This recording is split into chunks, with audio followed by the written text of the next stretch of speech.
Hello students and welcome back to our channel Siraj Shaikh the study. आज valuation of goodwill and shares का lecture number 7 है, जिसमें हम cover करने वाले all the concept of goodwill and share. तो start करेंगे आज का क्लास।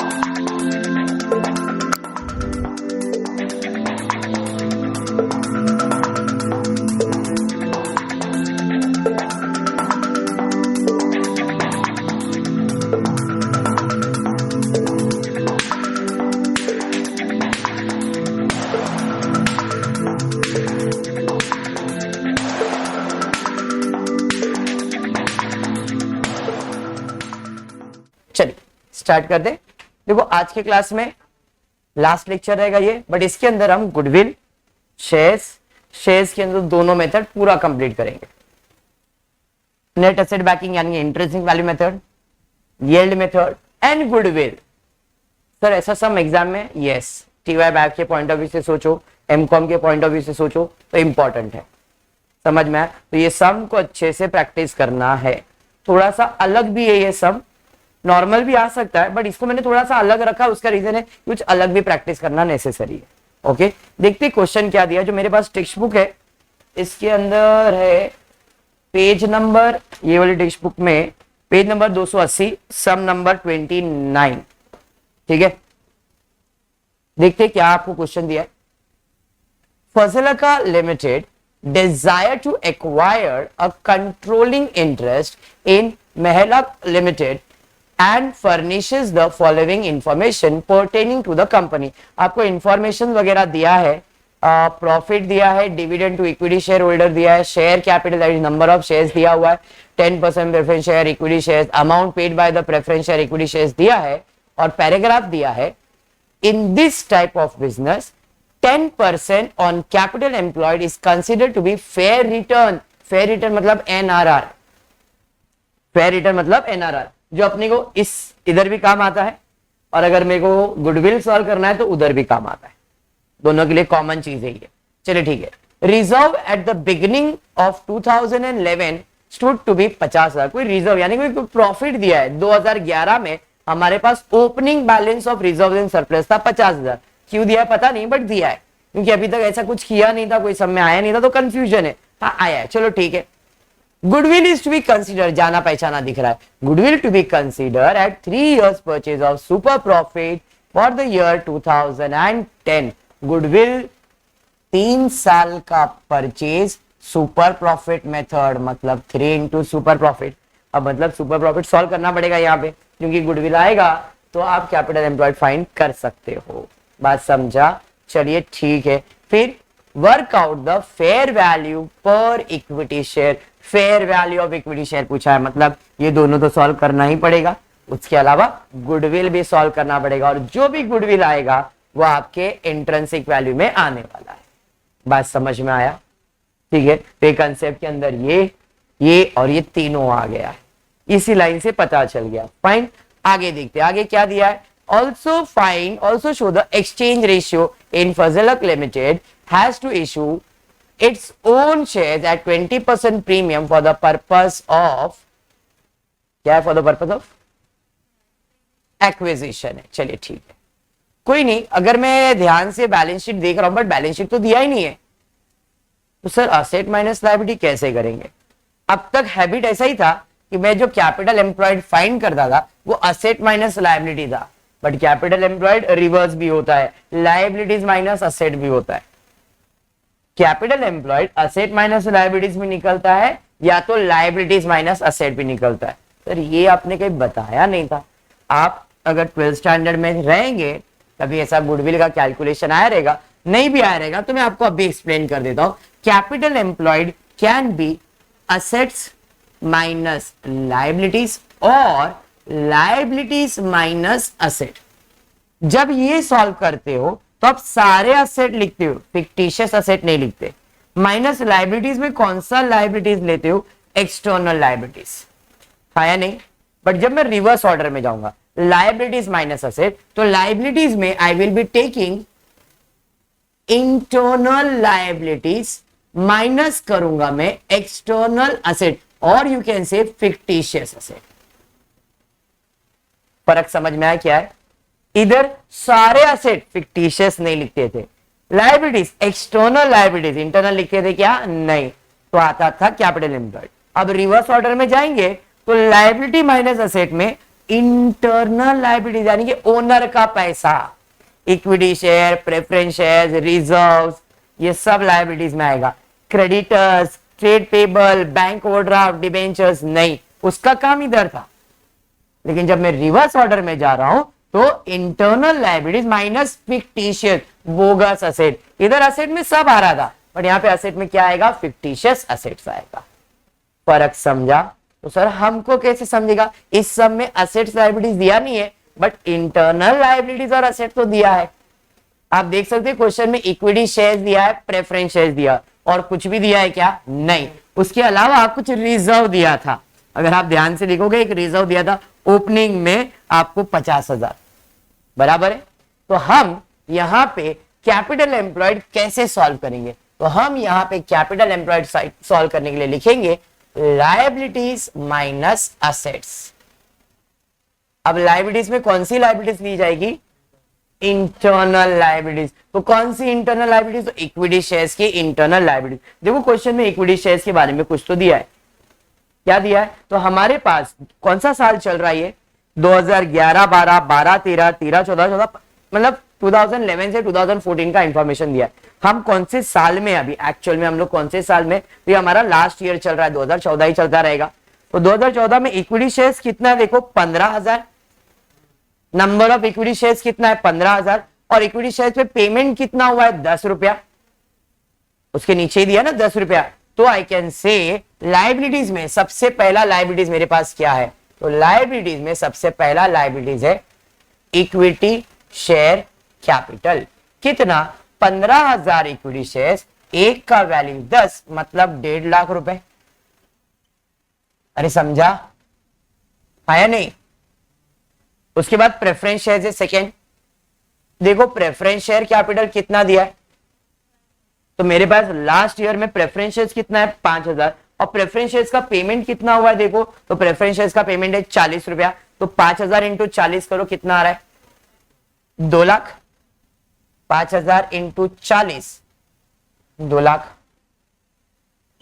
अरे समझा? पक्का समझा? अब तीसरा चीज जो मुझे चाहिए वो रिजर्व है।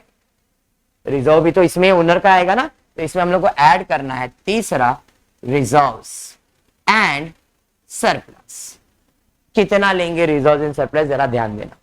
50,000 मैं बोलूंगा 2011 में 50,000 था और रिजर्व तो एक्यूमुलेट होते जाएगा, आया नहीं? तो उसका वर्किंग में यहां पे बना रहा हूं, रिजर्व एंड सरप्लस का वर्किंग।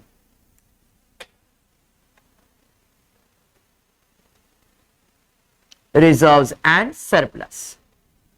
चलो रिजर्व्स एंड सरप्लस में ओपनिंग बैलेंस 2011 में कितना था भाई? 2011 में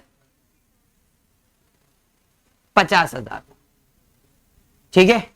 उसके बाद अपने को 2011 से कंपनी कितना प्रॉफिट कमा रही दिया है? देखो प्रॉफिट आफ्टर टैक्स दिया है 1,20,000, 1,80,000, 2,20,000, 3 लाख दिया है ना। हर प्रॉफिट में रिजर्व्स में कब आता है? जब आप प्रेफरेंस शेयर्स को पैसा दे देते, इक्विटी शेयर्स को पैसा देते, तो जो बच जाता है वो किधर ट्रांसफर होता है? रिजर्व्स में। तो अब जो भी आपको प्रॉफिट दिया है 2011 में कितना प्रॉफिट दिया? 1,20,000। इसमें माइनस करेंगे equity dividend, preference dividend. Equity dividend भी दिया है, प्रेफरेंस डिविडेंड भी दिया है क्वेश्चन में। बोलेंगे सर कहां दिया है? देखो आपको dividend paid to equity shareholder 15%, 18%, 20%, 21% दिया है और प्रेफरेंस शेयर्स तो अपने साथ डिविडेंड कैरी करता ही है 10% प्रेफरेंस शेयर्स, है या नहीं? अरे कैरी करता है कि नहीं?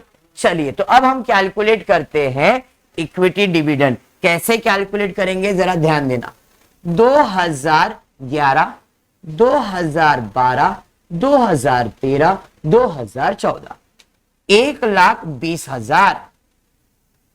इसमें माइनस करूंगा मैं इक्विटी डिविडेंड, पहले प्रेफरेंस बाद में इक्विटी। तो यहां पे प्रेफरेंस डिविडेंड माइनस करते कितना परसेंट? 10%। तो 10% कैसे माइनस करेंगे? पहले ईयर में प्रेफरेंस शेयर कितना है? देखो 3,000, है नहीं? प्रेफरेंस शेयर पे पेमेंट कितना हुआ है? 20 रुपए का। तो कितना हो गया 3000 इंटू 20, 6 लाख 60,000, 60,000 आएगा ना। तो 60,000 का कितना परसेंट, 10%, तो 10% कितना आएगा 6,000। अरे समझा। सेकेंड ईयर में जाएंगे, सेकेंड ईयर का प्रॉफिट कितना, 1,80,000, 1,80,000, 1,80,000 के ऊपर प्रेफरेंस शेयर्स कितना है 3,000, 3,000 पे पेमेंट कितना हुआ है 30 रुपीज का, मतलब 90,000 हो गया। 90,000 का 10%, अरे समझा। तीसरे ईयर में गए 2,20,000,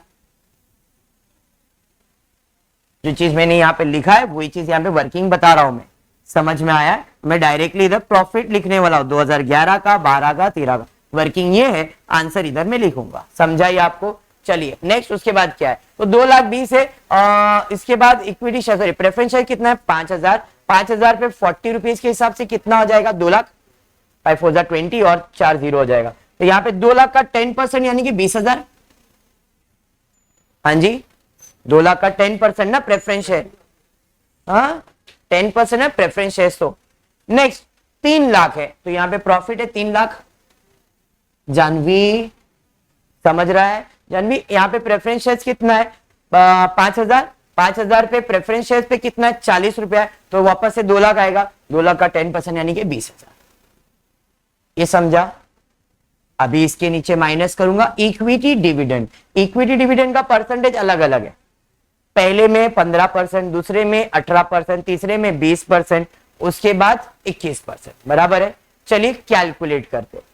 इक्विटी शेयर्स कितना है, देखो पहले में इक्विटी शेयर्स था 5,000, पेमेंट कितना हुआ था 10 रुपए के हिसाब से, तो 5,000 पे 10 रुपए मतलब 50,000, 50,000 पे कितना डिविडेंड देने का है 15%, हाँ है नहीं, तो 50,000 का 15% कैलकुलेट करो 7,000, अरे समझा पक्का। सेकेंड पे जाएंगे, सेकेंड पे जरा देखो कितना है, तो यहां पे मेरे पास इक्विटी शेयर्स 10,000, 10,000 पे 10 रुपया मतलब लाख रुपया हो गया, लाख रुपए पे 18% मतलब 18,000। नेक्स्ट उसके बाद मेरे पास इक्विटी शेयर है 10,000, पेमेंट हुआ है 10 रुपया मतलब लाख रुपए, लाख रुपए पे 20% यानी कि 20,000। नेक्स्ट उसके बाद क्या है 3 लाख, सॉरी 15,000, 15,000 पे 10 मतलब 1.5 लाख, 1.5 लाख का 21% कैलकुलेट करो 31,000। अब क्या करोगे भाई, सब माइनस करो और आंसर बता दो मुझको। 1,20,000 में ये दोनों माइनस, ये माइनस, एक एक करके सब अलग अलग सॉल्व करो। कौन सा अलग किया, कितना 2,48,500, कौन सा सेकेंड का 53,000, 1,80,000, बाकी लोग को प्लस करना है, पहला वाला 1,06,500, सब प्लस करो। मैं डायरेक्टली यहां पे प्रॉफिट ऐड कर देता हूं, ऐड प्रॉफिट 6,88,000, ऐड कर लो 7,38,000, बराबर। तो ये मेरा रिजर्व्स आ गया 7,38,000, समझ में आया। थोड़ा सा अलग हुआ सम, नॉर्मल सम असेट माइनस लायबिलिटी कर लेते, लायबिलिटी माइनस असेट में इक्विटी, प्रेफरेंस और रिजर्व्स इन सरप्लस, समझ में आया। और कुछ है क्या, नहीं, तो मतलब ये तुम्हारा हो गया लायबिलिटीज का टोटल। असेट्स में कोई बोगस यानी कि फिक्टिशियस असेट है क्या, नहीं है, कुछ बोला ही नहीं है। जरा सबको ऐड करो, बताओ कितना आ रहा है 10,88,000, ये मेरे को मिल गया कैपिटल एम्प्लॉयड।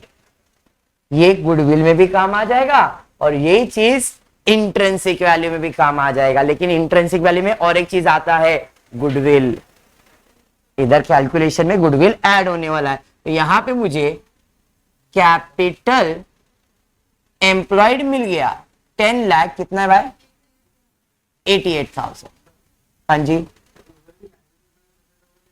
सेम इधर असेट माइनस लायबिलिटीज के लिए असेट है क्या अपने पास, capital employed find, capital employed find करने का प्रोसेस वही है। अब तुम बोलेंगे असेट माइनस लायबिलिटीज करने के लिए असेट में खाली गुडविल, लाइबिलिटीज में जीरो, ये इंटरनल लाइबिलिटीज है। अगर मैं असेट माइनस लाइबिलिटी करता हूं तो लाइबिलिटीज में क्या आना चाहिए, समझा? गुडविल एसेट के वैल्यूएशन के लिए तो वो ऐड होगा ही ना, अंडरस्टूड? नहीं नहीं, वो छोड़ दे, ये कैपिटल एम्प्लॉयड समझ में आया ना, बट इस पे फोकस करो। जब मैं उधर आऊंगा गुडविल के बारे में एक्सप्लेन करता हूं। लाइबिलिटीज माइनस असेट डन, ये मुझे मिल गया। कैपिटल एम्प्लॉयड उधर भी काम आएगा, गुडविल में भी काम आएगा, क्योंकि कोई इन्वेस्टमेंट वगैरह का तो टेंशन नहीं है ना, तो दोनों में कैपिटल एम्प्लॉयड तो सेम ही रहता है।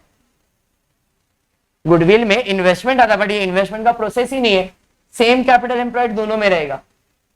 समझा? ये पक्का समझा? तो मुझे मिल गया कैपिटल एम्प्लॉयड, तो मैं लिखता हूं 10,88,000, एनआरआर था 10%, तो 108,800, 1,08,800 सुपर प्रॉफिट के लिए काम आने वाला था। एनपी यहां तक डन। अब आते हैं इसके प्रॉफिट के कैलकुलेशन पे, और इसका प्रॉफिट तो क्वेश्चन में ही दिया है, यही तो प्रॉफिट है। तो इधर आएंगे 1,20,000 प्लस 1,80,000 प्लस 2,20,000 प्लस 3,00,000। कोई एडजस्टमेंट है क्या? नहीं सर, डिवाइड बाय 4, टोटल करके डिवाइड करके बोल रहे हो, पक्का? कितना? 2,05,000। ये मिल गया एफएमपी। सर वो एडजस्टमेंट, अरे वो एडजस्टमेंट तो हमने रिजर्व सॉल्व करने के लिए सॉल्व किया था ना, तो यहां पे तो कोई प्रॉफिट के ऊपर एडजस्टमेंट नहीं है, तो इधर का प्रॉफिट है 2,05,000 माइनस 1,08,800, 96,000, तो 3 इंटू 96,200 गुडविल आ गया। अब ये गुडविल आ जाएगा इसके अंदर ऐड होके, ऐड गुडविल 2,88,000 कितना है? 600। समझ में आया? जो भी गुडविल फाइंड करते हैं आप गुडविल एसेट्स में ऐड करते हो ना, बराबर। मुझे जो कैपिटल एम्प्लॉयड आता है उसके अंदर गुडविल अलग से ऐड होता है। अगर एग्जांपल असेट माइनस लायबिलिटी किया तुम लोग ने, तो असेट माइनस लायबिलिटी कर देना, जो आंसर आएगा वो आएगा कैपिटल एम्प्लॉयड। अब वो लायबिलिटी माइनस असेट करो या असेट माइनस लायबिलिटी करो, आंसर कैपिटल एम्प्लॉयड का सेम रहता है। आप असेट माइनस लायबिलिटी करोगे या लायबिलिटी माइनस असेट करोगे तो भी capital employed is always same, and then goodwill add होता है। मतलब जब मैं असेट माइनस लायबिलिटी करता हूं तो पहले असेट में दिखाता हूं, बट अगर आपने नहीं दिखाया ना तो भी कोई प्रॉब्लम नहीं, असेट माइनस लायबिलिटीज करना, इसको बाद में सॉल्व करना, और फिर बाद में गुडविल अपने को ऐड ही करना है कैपिटल एम्प्लॉयड में। अभी समझा? तो कंसेप्ट को दिमाग में ऐसा नहीं सर उधर असेट ऐड होता था, एक्सटर्नल असेट होता था, नहीं, गुडविल आपके लिए अलग से प्रेजेंटेशन है। समझा अभी? इसलिए हम इसको गुडविल को ऐड करेंगे तो ये आपको आ जाएगा 76,600। ये समझ में आया? इसमें माइनस करूंगा मैं प्रेफरेंस शेयर कैपिटल। कितना है preference share capital last year का? 5,000, और पेमेंट कितना हुआ है प्रेफरेंस शेयर्स पे? 40। तो 5,000 इंटू 40 मतलब 2,00,000। 2,00,000 माइनस कर दो, तो net asset available to equity shareholder 11,76,600। अरे समझ में आया? अब इसे मैं फाइंड करूंगा वैल्यू पर शेयर। कैसे फाइंड करूंगा वैल्यू पर शेयर भाई? तो 11,76,600 डिवाइड बाय कितने शेयर है मेरे पास इस साल? तो इक्विटी शेयर है 15,000, तो डिवाइड बाय 15,000, 78 पॉइंट। डन हो गया असेट मेथड। अब यील्ड मेथड पे जाते हैं। यील्ड मेथड के लिए एफएमपी से स्टार्ट करना पड़ेगा। प्रॉफिट तो अपने को मालूम है, बट ये प्रॉफिट जो है ये आफ्टर टैक्स है, बट मुझे यहां पे जो प्रॉफिट चाहिए 2,05,000, इसमें डिविडेंड माइनस होना चाहिए, बट डिविडेंड तो सब में अलग अलग है ना, प्रेफरेंस डिविडेंड सब में अलग अलग है। क्यों? 4 साल का एवरेज प्रॉफिट लेंगे और डिविडेंड खाली लास्ट ईयर का लेंगे। समझ में आया? क्योंकि यहाँ पे पर्टिकुलर ईयर में एडजस्टमेंट आया ना, इधर एडजस्टमेंट था क्या, नहीं, बट इधर एडजस्टमेंट है, तो इसका मतलब अपने को ये फिर से सॉल्व करना है।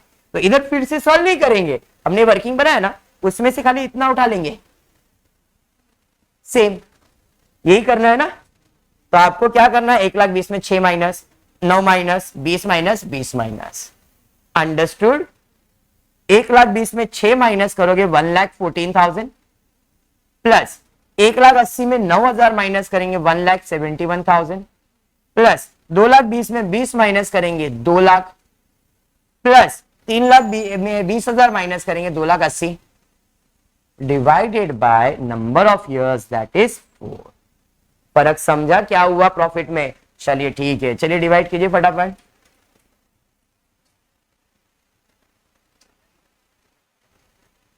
प्लस डिवाइड बाय 4, 1,14,000 171 250 डिवाइड करने के बाद बोल रहे हो। चलिए ये मिल गया FMP 1,91,250 upon paid up equity capital 1.5 lakh into value पर शेयर 10, कितना आ रहा है 12.75।